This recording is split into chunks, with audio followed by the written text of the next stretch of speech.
बिस्मिल्लाहिर्रहमानिर्रहीम। अस्सलाम वालेकुम दोस्तों, आप देख रहे हैं Altaf Malik YouTube official channel. आज मैं दो मौजू पर बात करना चाहूँगा और आपको बताने की कोशिश करूँगा कि इस वक्त पाकिस्तान की सियासत में क्या हो रहा है और कल कश्मीर में कंट्रोल लाइन पे जो है एक झड़प हुई है, उसके बारे में भी आपको इन्फॉर्म करूँगा। इन दो मौजू पर आज मैं आपसे बात करूँगा। बात करने से पहले आप जिन्होंने मेरे चैनल को सब्सक्राइब नहीं किया वो सब्सक्राइब कर लें और बेल आइकन को प्रेस कर दें। वीडियो पसंद आए तो इसको लाइक, शेयर और अपनी राय का इजहार भी ज़रूर करें। जब से इमरान खान ने, वज़ीर आज़म पाकिस्तान ने आटा और चीनी माफिया के ख़िलाफ़ इंक्वायरी का हुक्म दिया था और तहकीकात का हुक्म दिया था,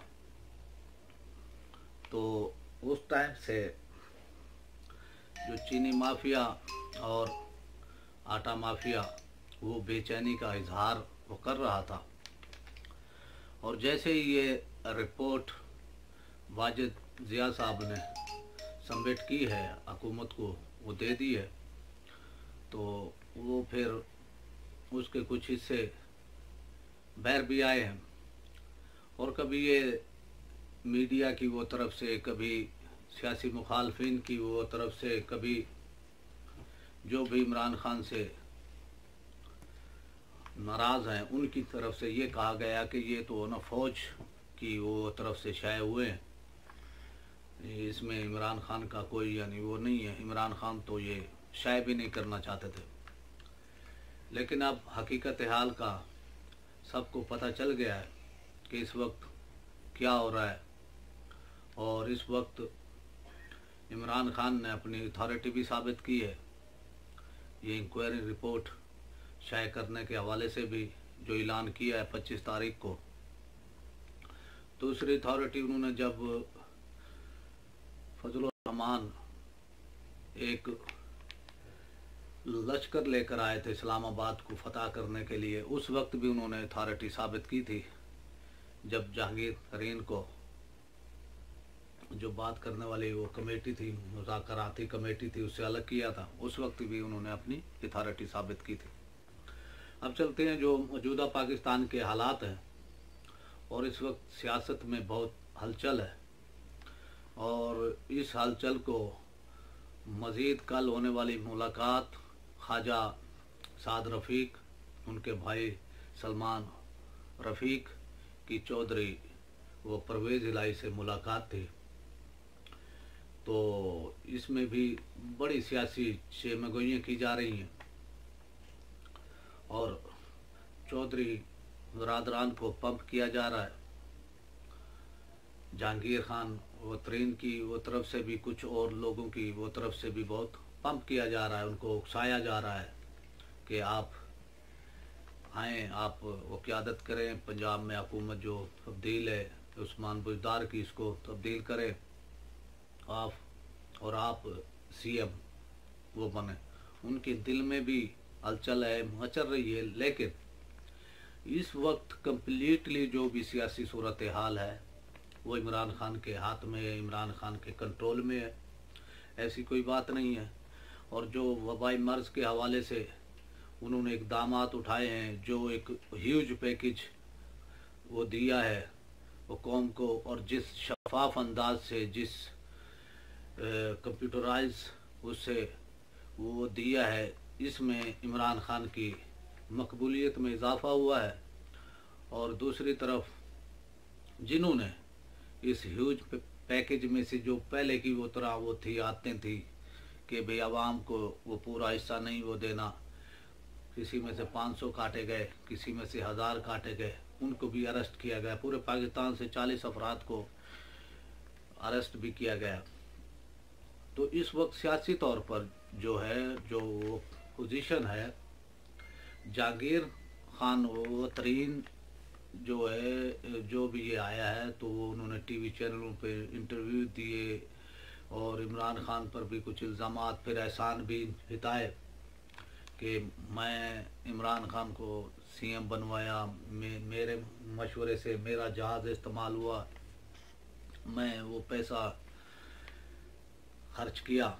तो जहांगीर तरीन साहब, बात ये है, आपने पैसा खर्च किया, आपने इमरान खान पर एहसान किया, आपने त्यारा दिया, आपने हेलीकॉप्टर दिए, आपने एहसान किया, लेकिन इसका मतलब ये नहीं है कि आप कुछ भी वो करें, लूटे मुल्क को और आवाम को नुकसान पहुँचाएँ चीनी माफिया के साथ मिलकर।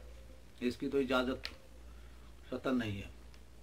लेकिन जो इक़दामात इमरान खान ने उठाए हैं इस वक्त चीनी माफिया और आटा माफिया के ख़िलाफ़, और ये रिपोर्ट उम्मीद है कल से या ये आने वाले चंद दिनों में ऐसे ऐसे इक़दामात होंगे कि आपको पता चलेगा कि भी क्या हो रहा है।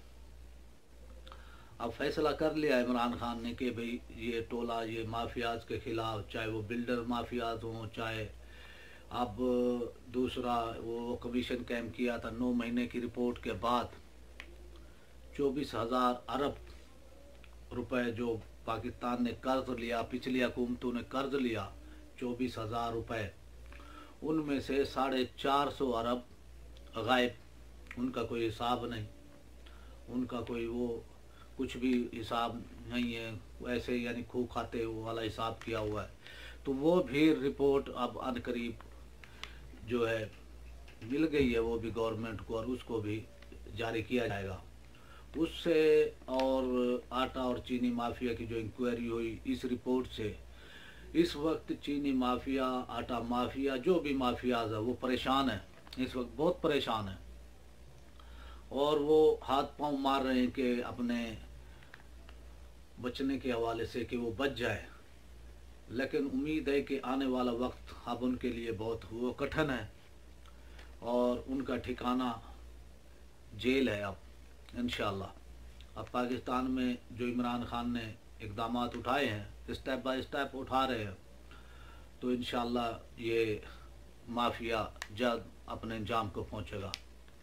अब आते हैं दूसरे मौजू की वो तरफ। हिंदुस्तान ने इस वक्त 7 महीने से कश्मीर में जो वो कर्फ्यू लगाया हुआ था और अभी तक उस हालत में है वो कर्फ्यू, हालांकि ये वबाई मर्ज पूरी दुनिया को में है और पूरी हुकूमतें परेशान हैं, लेकिन उन्होंने, मोदी ने अभी तक उनको कोई ढील नहीं दी, उनको कश्मीरियों को कोई सुख का सांस नहीं दिया गया। तो इसी असना में कल उन्होंने 2-3 दिन पहले, 3 दिन पहले, एक उन्होंने जासूस अपना वो त्यारा वो भेजा पाकिस्तान की हदूद में। तो उनका ख्याल था कि भैया ना पाकिस्तान की गवर्नमेंट, पाकिस्तान के आर्मी, पाकिस्तान की आर्मी और पाकिस्तान के जो सिक्योरिटी इदारे हैं, सलामती के इदारे हैं, वो जो वबाई मर्ज आया हुआ है वो इनमें मसरूफ़ होंगे। लेकिन जब उन्होंने वो भेजा, पाकिस्तान की हदूद में दाखिल हुआ, तो पाकिस्तान ने उसको उड़ा दिया। फिर वो कल से जो है कंट्रोल लाइन पर उन्होंने शदीद शेलिंग की और फिर पाकिस्तान ने इसका भरपूर जवाब दिया है। और पाकिस्तान के कमांडोज, पाकिस्तान के हीरोज़ 3 किलोमीटर तक वो अंदर दाखिल हुए हैं हिंदुस्तान के बॉर्डर को, जो मकबूजा कश्मीर का 3 किलोमीटर तक अंदर दाखिल हुए हैं और हिंदुस्तानी भगोड़ों का पीछा किया है पाकिस्तान ने, पाकिस्तान के कमांडोज ने, और उनको उनकी नानी याद दिला दी है, जैसे उर्फ़ आम में कहते हैं कि भी नानी याद दिला दी है। और इसमें हिंदुस्तान की फ़ौज का भारी जानी नुकसान हुआ है। वो दुश्मन ये समझ रहा था कि भी पाकिस्तान की फ़ौज इस वक्त मसरूफ़ है पाकिस्तान में जो वबाई मर्ज आया हुआ इसके हवाले से, लेकिन उसको ये पता नहीं है कि हमारे सिक्योरिटी, हमारे सलामती के इदारे हिंदुस्तान की वो तरफ से 24 घंटे चौकस है। और ऐसा उनको सबक सिखाया है कि वो भाग खड़े हुए 3 किलोमीटर तक। तो इंशाल्लाह आने वाली वो ख़बरें और आने वाला वक्त इंशाल्लाह खैर वाफियत का होगा।